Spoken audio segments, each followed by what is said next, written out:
Всем привет, с вами Тёма Турбо. И случилась у меня такая беда. Значит, ехал я по Бориспольскому шоссе, решил дать говна немного, проверить, сколько едет мой мотоцикл. Разогнал я его не свыше 163 км в час. Ну и столкнулся с такой проблемкой. Крутил я его где-то примерно на 12,5 тысячах оборотов, примерно 1,5 минуты. И по истечению этих 1,5 минуты я почувствовал резкий провал мощности в работе двигателя. В этот момент как бы что-то в мозгу у меня сработало, я резко отпустил газ. Как бы после этого начал медленно его добавлять. Ну и почувствовал, что вроде бы все нормально, мотоцикл работает так же, как он работал, как бы никаких особенностей. Но понятно, что меня мысли там, что же это было, не отпускали. И вот на подъезде к Киеву, когда я сбросил скорость где-то примерно там до 60-50 км в час, я услышал, что в работе двигателя присутствует какой-то ненужный металлический стук или лязг даже. Ну, естественно, как бы я был очень опечален, но как бы решил уже доехать домой и уже на следующий день разбираться, в чем же проблема. Как бы проблему я решал сам, как бы с помощью интернета, с помощью форума любителей Хьюсонга, за что ребятам большое как бы спасибо за советы. Как бы не все, может быть, были дельные, но очень много информации я почерпнул именно оттуда. Ну и, естественно, YouTube и так далее. То есть, в принципе, как бы я бы не лез сам в мотоцикл, если бы у меня не было образования инженера-механика, но правда это совсем никак не касается мотоциклов и двигателей внутреннего сгорания. Ну, вот так вот.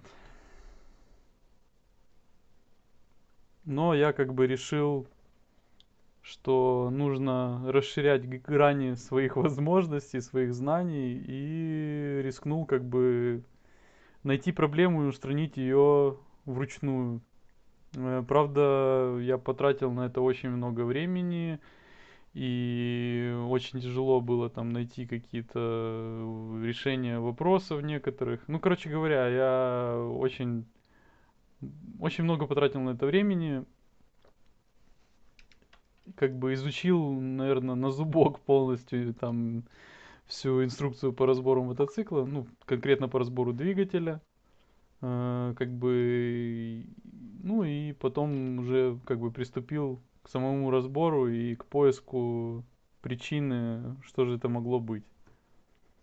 Я, конечно же, отснял, ну, не весь процесс разбора мотоцикла. Ну, в принципе, весь он, я думаю, и не нужен. Но когда мы сняли крышку заднего цилиндра, а стук как бы доносился именно из заднего цилиндра, я сразу же своим еще не сильно опытным глазом заметил, что распредвалы стоят не в правильном положении, совсем не по мануалу. Ну и как бы первое, что я подумал, конечно же, что проблема именно в том, что получилось, что клапана впускного вала открылись как бы в момент, когда поршень становится в верхнюю мертвую точку. Ну, грубо говоря, клапана встретились с поршнем, и им просто пизда.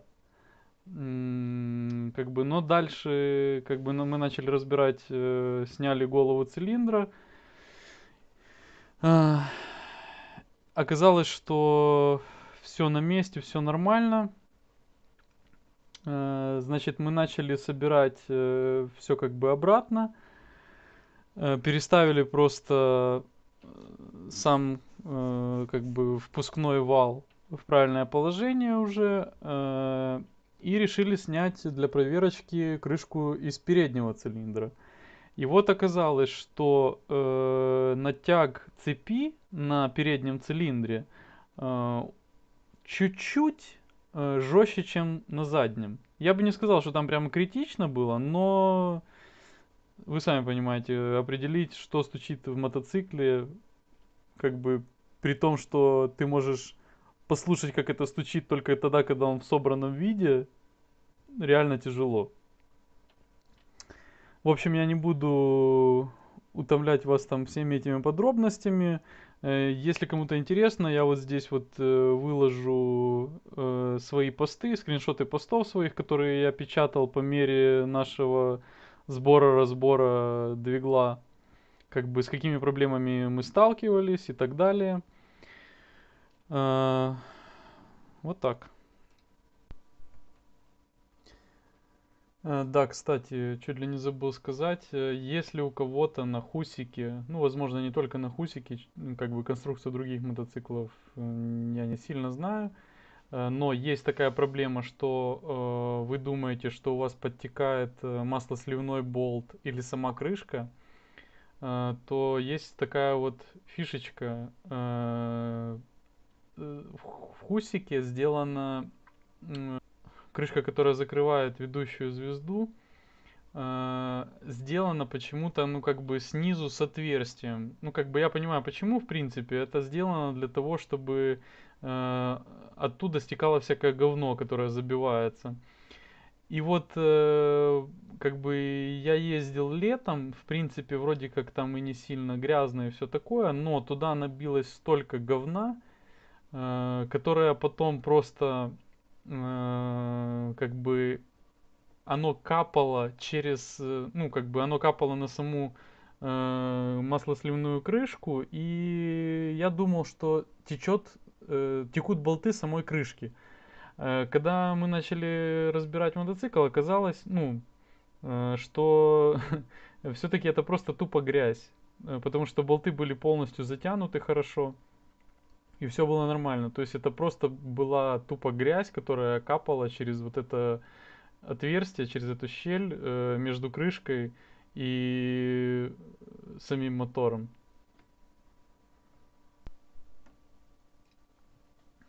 В общем, мы посчитали после сравнения натяга цепи на переднем цилиндре и на заднем, что, наверное, просто растянулась цепь, и вот от этого и есть вот этот вот лязг металлический.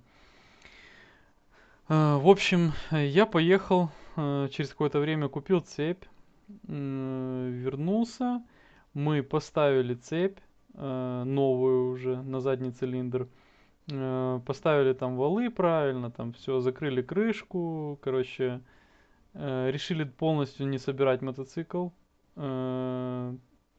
и как бы завести. Ну, собрали фактически, можно сказать, практически его полностью. Единственное, что мы снимали выхлопную трубу, потому что я хотел ее покрасить. И вот такая фишка. Завели мы мотоцикл, и никакого уже как бы звука лязга не было. Ну, естественно, я обрадовался. Все зашибись, короче, можно собирать. Начали мы собирать его. Собрали полностью, поставили выхлопную трубу, уже крашеную. Завели мотоцикл. И вуаля, как бы лязг снова появился. Естественно, были мысли разные, как бы, но вариант, что что-то не так с выхлопухой, фактически как бы отпал сам по себе сразу, потому что звук явно доносится из заднего цилиндра, где-то примерно из нижней части головы. И как бы звук появился, когда мы поставили выхлопуху, скорее всего, из-за того, что без нее газы не подпирались, ну, на выходе из цилиндра, и как бы не такое давление было в самом цилиндре, как бы. Получается, когда мы ее поставили, ну, звук опять появился, мы поняли, что дело совсем как бы было не в цепи. Но уже как бы каких-либо вариантов стало как минимум меньше на один. В общем, я не буду вас там слишком сильно утомлять рассказами, но перечислю варианты, из-за которых может быть стук в двигателе. И это очень как бы немаловажные такие вот вещи. Значит, самое первое и самое простое — это э, что-то не так с подшипниками распредвалов. То есть, когда вы снимаете распредвалы, обязательно проверьте работу подшипников. Если с ними что-то не так, а конкретно что может быть не так, это они клинят и просто проворачивается тело подшипника вместе как бы с валом, то как бы такая вещь может дать стук. Второе, это естественно, если встретились, получается, клапана с самим цилиндром, ой, господи, цилиндром, если встретились клапана с поршнем. Э, Третье — это проблема в самом натяжителе цепи ГРМ. Э, Четвертое — это может быть проблема в успокоителях цепи ГРМ. Но я понимаю, что вариантов реально много. Но фактически сразу мы можем проверить ну, как бы эти варианты отпадут при очень простом таком маневре. Мы просто снимаем люльку с цилиндра, чтобы он без вспышки искры, как бы без взрыва, ну, грубо говоря, мотоцикл будет работать просто на переднем цилиндре. И получается, механизм все равно будет вращаться.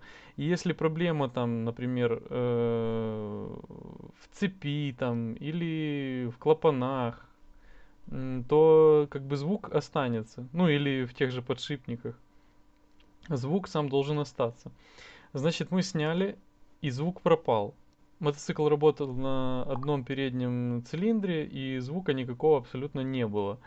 Значит, потом, после этого, мы решили уже, что, значит, собака, как говорится, зарыта глубже, и нужно не только снимать голову цилиндра, но как бы уже и сам цилиндр нужно снимать. Значит, мы снова разобрали мотоцикл, сняли цилиндр, и оказалась вот такая вот херота, что походу перегрел я тогда двигатель, и случился у меня тепловой прихват. Ниже есть ссылочка на видео, в котором вы можете посмотреть как бы на этот старый поршень поближе, и как сквозь него пролетает палец, как сквозь жопу. Ну и в общем, моя теория, почему же все так случилось и откуда взялся этот стук. Значит, во время вот этого вот разогрева на 12,5 тысячах оборотов, когда случился тепловой прихват, как это вообще произошло? То есть, получается, сам поршень сделан из алюминия. И, естественно, как бы у него температура плавления намного ниже, чем температура плавления металла. Ну и я считаю, что он просто раскалился до красна просто, фактически до температуры его плавления, что вы можете заметить на данных фотографиях. То есть он реально подплавлен, судя по рисунку по бокам. И как бы я считаю, что он просто расширился до таких пределов, на которых он начал просто цеплять само зеркало цилиндра своими стенками. Скорее всего, вот в этот момент, первый раз, когда это случилось, и он зацепил стенкой зеркало цилиндра,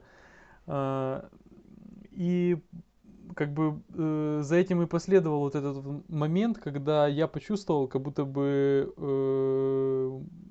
ну, произошел какой-то упадок мощности. И получается, скорее всего, в этот же самый момент, пока он был максимально разогрет, и он цепанул просто тупо как бы зеркало, вот это отверстие, через которое поршень крепится на шатуне с помощью пальца, скорее всего, оно подрастянулось на какие-то там микрометры. Реально померить как бы не удалось, потому что у нас не было нутрометра. Как бы хотелось бы очень, но в принципе по нему и так было видно, что его реально надо менять, и ему уже пизда просто. Ну и как бы кольца, вот я сравнивал просто, когда новый поршень ко мне пришел, как вообще заходит в него палец, как у него там сидят кольца, как они вообще выглядят, насколько они шире реально, чем те кольца, которые у меня были. Ну и я пришел к такому выводу, что скорее всего просто кольца тоже пострадали очень в момент этого перегрева жуткого. И они как бы, грубо говоря, сузились. Ну, а потом подостыли и как бы остались в таком же самом положении. То есть они, походу, не завернулись, как это, в принципе, тоже такой вариант может быть. Ну и получается, что дальше уже вот этот стук, это был стук просто самого поршня во время его хода о стенки зеркала цилиндра, потому что, ну, как бы он уже стерся на какое-то, как бы определенное там количество диаметра, и кольца уже не могли его правильно как бы направить. В общем, мы поставили новый поршень вместо старого, собрали мотоцикл, завели, ну и как бы ожидалось, все тип-топ, работает он как бы без вот этого лязга уже, все нормально. Ну, в общем, смотрите сами.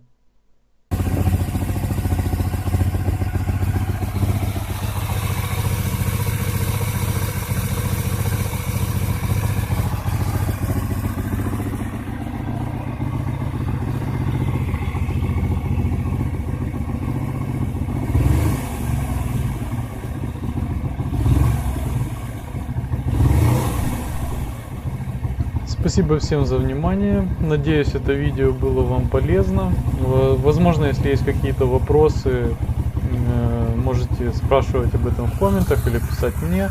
Я постараюсь ответить на все, что знаю. Ну и ставьте лайки, подписывайтесь на канал, поддержите. Всем удачи, всем работающих двигателей и четких поршней.